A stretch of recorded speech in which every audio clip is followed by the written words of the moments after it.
I was born in 1995, the year of the internet. I remember trying to make my own websites at like the age of 5 on my family computer that had, yes, it had a screen, but it had a big back as well. I remember how much I wanted a Neopets account, and then when I finally got one, I would spend hours and hours trying to put together pieces of other people's code for their pet pages, which was just a full HTML page that you could do anything you wanted with. I loved it so much. I always loved online communities. Bebo, I didn't just want to have a Bebo account, I wanted to make the skins, I wanted to do all the designing of the profiles.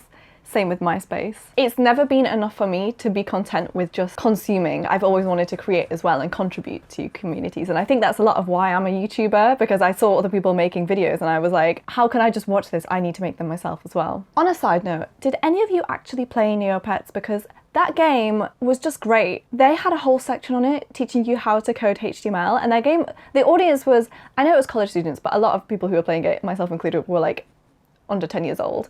And I remember just flicking through that tutorial, learning like my basic knowledge in HTML, and I've kept that with me all my life. Such a valuable skill, and it's all thanks to just Neopets. It's crazy. And I know so many people who played Neopets and did that coding tutorial and now have become professional software engineers and coders. It's crazy. On another side note, Neopets has got a really crazy backstory, which kind of feels like, you know, when like there's some family drama going on but you're too young to understand and nobody tells you, but then in like 10 or 20 years you ask and they like finally will tell you what's been going on all that time. Neopets has the same kind of situation where I was too young at the time to know. We were all shielded from it. They didn't want us to know, but now we're old enough. Donna, one of the co-founders, did an AMA on Reddit and she uncovered all of this crazy stuff that was going on. Like the company got like bought by Scientologists and they were trying to put like, you know, content in the games that was gonna be like, you know, influencing children's minds. It was crazy. Do have a read, I'll put the link in the description. The reason I bring it all up is because the internet's been around for so long that we now have something called net nostalgia. And it's something that keeps me up at night and I just can't stop thinking about it. One of my favorite websites is called 1 terabyte of kilobyte age. Do you remember when files used to be that small? Oh, I miss it. And it's just an archive of a screenshot of the homepage of millions of GeoCities Yahoo websites. Some of them are incredible, some of them are really creepy and weird, some of them have got some really incredible looking graphics and GIFs, clip art. Those bright blue hyperlinks, I just want to go back. The reason why I bring up net nostalgia is because I read this incredible magazine called Weapons of Reason, and this particular issue is called Towards Superintelligence, and it's all about AI and the future of technology, the internet and everything in between. I'm very fortunate to have lived my whole life from the birth of the internet to the present day, and I hope to see it into the future as well. And AI is something that's always fascinated me. Last time on my magazine series, we looked at a 1944 wartime issue of Picture Goer magazine, and today we're going to look at a magazine all about the future and AI. Weapons of Reason is a magazine produced by Human After All, which is a design agency based in London. They have some incredible clients: Google, Facebook, Greenpeace. They're making art for the best of the best, and it's really crazy to me that they've started, like, this isn't just like a side quest project, like this is an endeavor just in its own, and it's so incredible to me that they've like come out of their way to make a magazine about like really important issues. This is the 6th issue and I want to go back and get the previous ones because I just found this one so engaging. I managed to get this magazine through my subscription to Stack Magazines, which is a subscription service where basically every single month they'll send you some indie, unique print. None of it's old print like my Picture Goer magazine from the war. It's all quite modern. The topics they cover are completely random and completely varied. Some are kind of like broadsheet newspaper style print. I got a magazine about dogs, I got a magazine about wine, I got magazines about every topic under the sun. My subscription was given to me as a gift by one of my very close friends who knows that I love magazines and it's kind of my life's passion. And I've really enjoyed having it. I've had it for almost a year or maybe a little bit over now. So yes, it's very special. Without further ado, let's flick through this because I think there's a lot to unpack. So here it is. The front cover is purple. The design house seemed to tend to stick to quite a clear-cut 2D design, something that you might even see used to design kind of like stop signs or information, if that makes sense. Like, it's very clear and succinct and easy to understand at a first glance. You don't really have to like strain your eyes to figure out anything that's going on here. It's really thick. You can see, I don't know how many pages it is exactly, 145, maybe 146. The material is It feels like it's uncoated, but I'm not sure. I'm not an expert on printing. But look at this, like the detail is just so incredible. I could stare at this for hours. So here's a bit of background about Weapons of Reason. This is a magazine to turn knowledge into action. Throughout Weapons of Reason, you'll find suggestions on how you can learn more and take action. What will you do? The 6th issue takes an in-depth look at artificial intelligence to try and separate the hard facts from the science fiction. While the subject often provokes dystopian visions of a world consumed by killer robots, the day-to-day reality of our interactions with algorithms and automation is in fact much more prosaic. Humanity's challenge for the future will be how to navigate all this uncertainty by designing systems and frameworks that protect us from these potential dangers. Let's hope it's not already too late.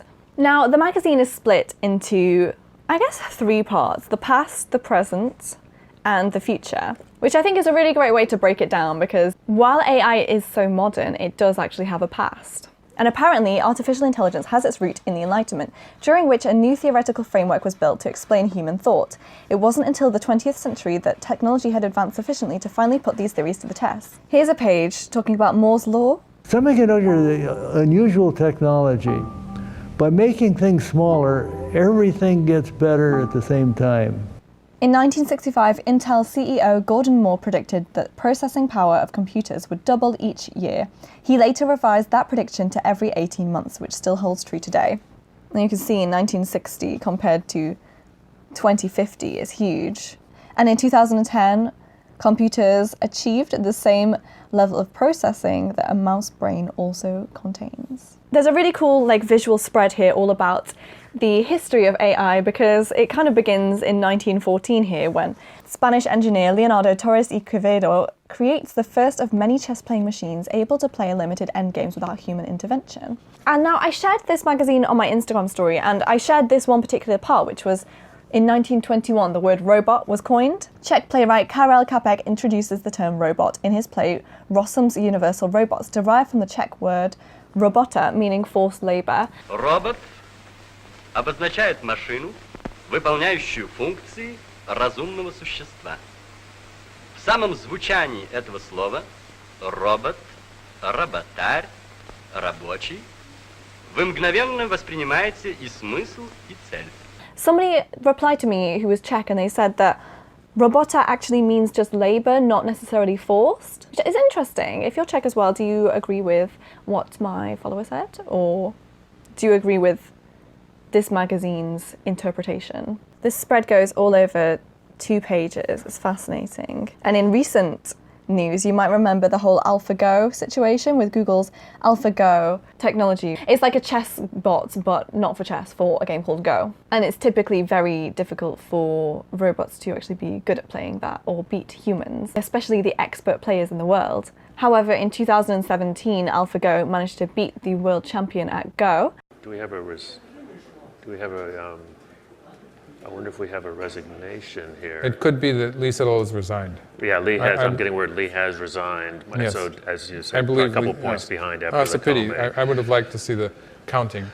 And then in 2018, Google managed to code a robot that would teach itself to play Go without any human instruction. The contents page for this magazine is really interesting. It's kind of laid out like a motherboard. I mean, that's what they call it here. And the reason they've done this is because they say everything is connected, and see it's categorized with the past, the present, and the future. And everything kind of leads on a path to an outcome. The present, which I guess is the most relevant to us right now. The last century of technological advancement has allowed AI to permeate many facets of modern life. AI and algorithms are ubiquitous, often for the better, although increasingly in ways that ought to cause us some concern. On a side note, not to be too weird, but this magazine smells really good. I think that that's probably quite important to be including in my magazine reviews, and I should make sure to have a smell ranking for each one. If we go back a little bit, the 1944 magazine smelled old. I think that's what I would say, just smell like old paper, like yellowy old paper. This one smells really good. It smells new, but not like gross new, just nice. I think I like the glue white they used. This whole section here is all about living in a black box society, which I found really fascinating. It talks about Mark Zuckerberg and Jack Dorsey going on trial for the harm that their platforms essentially have done, even though they weren't necessarily the ones who did it, or that wasn't the intention of the platform. Maybe just through sheer inaction, that's why harm was allowed to happen through their platforms. And during those trials, senators were asking the most basic of technological questions. And it's easy to berate these senators for their technological ignorance because they're quite old. Well, if so, how do you sustain a business model in which users don't pay for your service? Senator, we run ads. I see. Many of us are actually ill-informed as well. See, technology is moving so fast, becoming so complex that it seems like alchemy. We're living in a black box society. As law scholar and author Frank Pascal argues in his book of the same name, in which corporations abuse secrecy for profit, pushing us further into an incomprehensible world. If there's one lesson to learn from these congressional hearings, it's that technology itself isn't the villain, but the opaque systems in which those who make it operate certainly could be. This is so true. I remember when I had like Windows 95, Windows 1999, or 98, yeah, Windows 95, Windows 98, Windows XP. I really loved them because you could go into terminal and do whatever you needed to do in there. You could really crack into the mainframe of that computer and just like see how it worked. You could access all the system files and like everything was very visible. But now I feel like they're building, like with a phone, you can't really do that. With a Mac and like Apple computers especially, they don't really let you do that as easily. And even with like the newer Windows 10 and everything, it's much more difficult. It's like a combination of they've built the same system on top of itself for so long that it's all like broken and weird, but also it's so inaccessible. And I feel like even the engineers there don't fully know their software inside out. I guess that's just part of like the technological advancement, is that it goes beyond like the layman's understanding. But I miss when I could, you know, look at like the source code on any website and like understand it all. And now it's all in these weird languages that I don't know.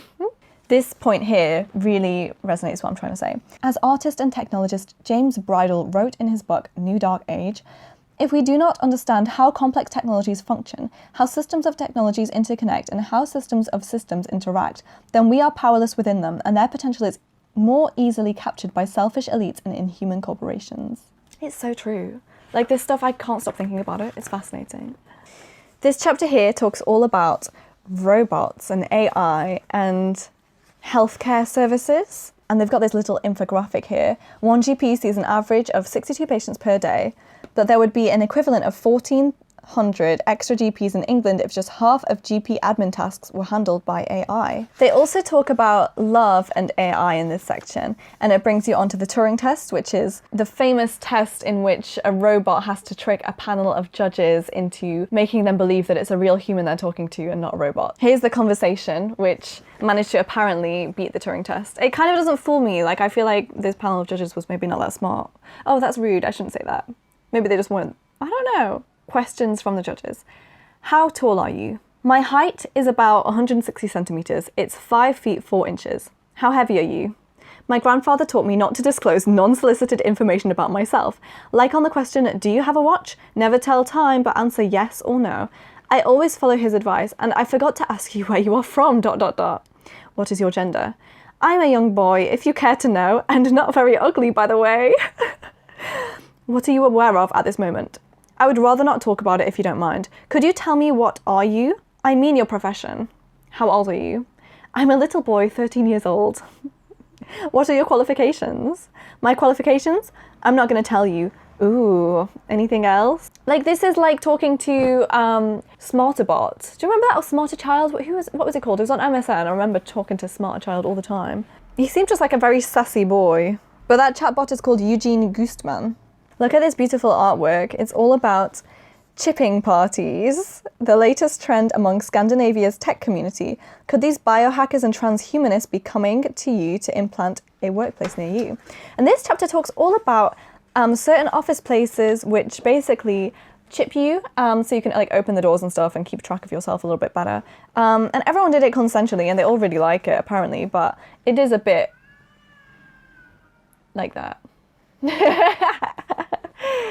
I know a few people who have like chipped themselves, and the things you can do with it, and you can reprogram it to kind of do whatever you want. It's really interesting. It says here you can store a Bitcoin wallet, pay for your travel, buy your lunch, log activity on your phone, store medical records, swipe into your local gym, unlock the door to your home, and unlock and start your car. It's really interesting, and I get that you can reprogram it, but also it makes me think, like, they're killing the USB port. And like so many hotels have like put USB ports like into their wall sockets, which is quite like a permanent thing. Like yes, you can change the panels and whatever, but we have one kind of technology which we ingrain it in our lives, and when they like update it, so now it's like USB-C, it's like, oh, now I've got to like get rid of all of my USBs. Like, what am I gonna do? And it's the same thing. If you chip one thing into your hand, like an RFID, and then RFID becomes obsolete, it's like, oh, now I've got to take my flesh and bone, like skin apart to get this old obsolete USB port out of my skin, you know? I worry about it for that reason. Not to say that everything's meant to be forever, but you should think about it. This was fascinating. When data discriminates. AI is trained on historic data, but what happens when that data is biased and even racist? They're using AI to identify people now. So if you have CCTV footage, it can automatically like zoom and enhance, and figure out who you are based on facial recognition. But misidentification is so rife. The error rate is 8.1% for male faces, but it's 20.6% for female faces. And then for lighter faces, it's 11.8%. Darker faces is 19.2. That is like, that's bias. Like that doesn't work. That's not equal across all people, and that introduces bias. It's ridiculous. Because a lot of our historic data is biased, that means that AI and machine learning will learn from biased data. So it isn't the impartial thing that we all think it is. Until it can be trained off truly unbiased data, it is going to inherently encode and amplify bias. There's these really cool photographs of like different transhuman kind of people who've really embraced becoming half man, half machine. The last chapter is the future. If mankind continues to develop AI with the tenacity of the past century, then new social, societal, and economic structures will be essential to ensure that the technological advancements will benefit us all. In the future, it talks a lot about job automation, and I kind of think that all jobs should be automated, and I think that you shouldn't have to do something just for the sake of having a job, if that makes sense. Like, employment and unemployment is a huge issue, but I think that's why it talks about the universal basic income, because surely the whole point and like desire of the world is that we would be able to get robots to do all the jobs because they don't tire out from it, they won't get sick from it, like it will be very efficient, probably faster and better for everyone if robots could take over all the jobs. And what would that leave humans to do? Be less stressed, just like live your life, like enjoy your life. Like what's wrong with just enjoying your life? We should get rid of all money, or we have universal basic income.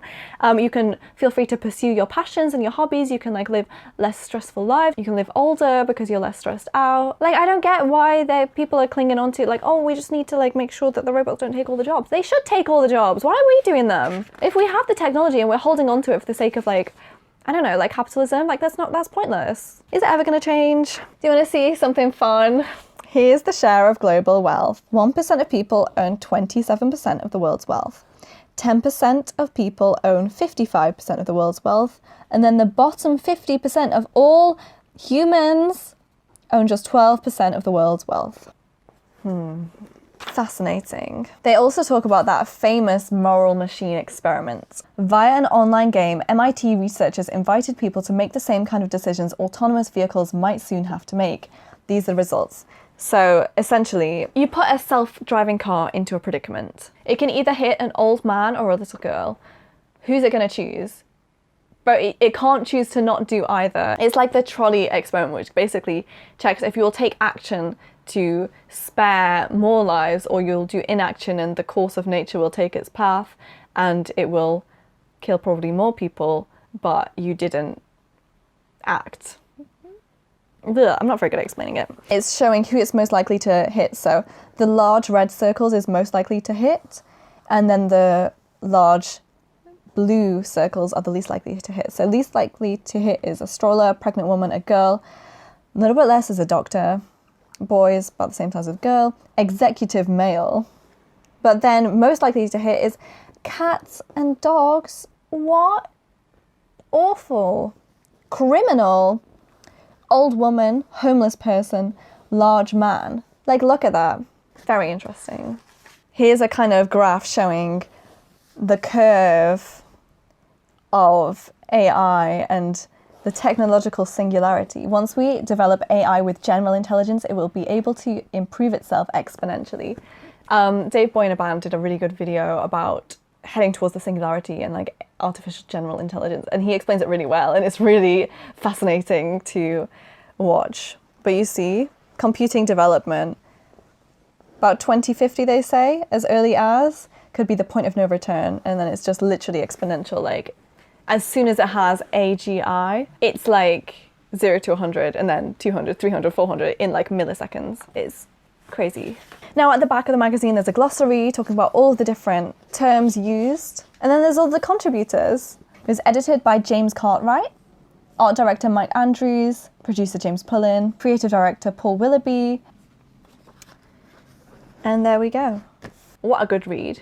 When I read that magazine, it took me like 2 days because I wanted to take my time with it. It just blew my mind. I just thought it covered everything so well, and it communicated so many different points that I wouldn't have even thought of myself, such as AI and love and romantic relationships and fighting loneliness with AI, the differences between AI from like just machine learning all the way to artificial general intelligence. It really dives deep, and I know I showed you mainly the infographics and everything, but the articles, just like, they're so good, like they're so fascinating. It's very well researched, it's presented beautifully, it was very enjoyable. It's probably the Stack magazine from my subscription that I've enjoyed the most. I'd recommend you check it out. I'll leave links to everything that I mentioned in the description down below. Do go and check out my previous magazine review video, and keep your eyes peeled for the latest. I got a really old issue of it's like a women's home magazine from like the 1940s, 50s, with recipes, stories, all sorts inside it. It's really interesting, fashion and style as well.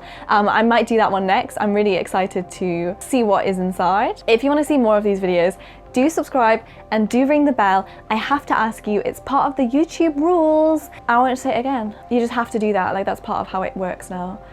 I know, it's really annoying. I don't like it either. I also have a newsletter where I'll be going a little bit more in depth into this magazine. Usually for my very old vintage magazines, I'll offer you a download of every single page of the magazine, just so you can see it for yourself and read every single page.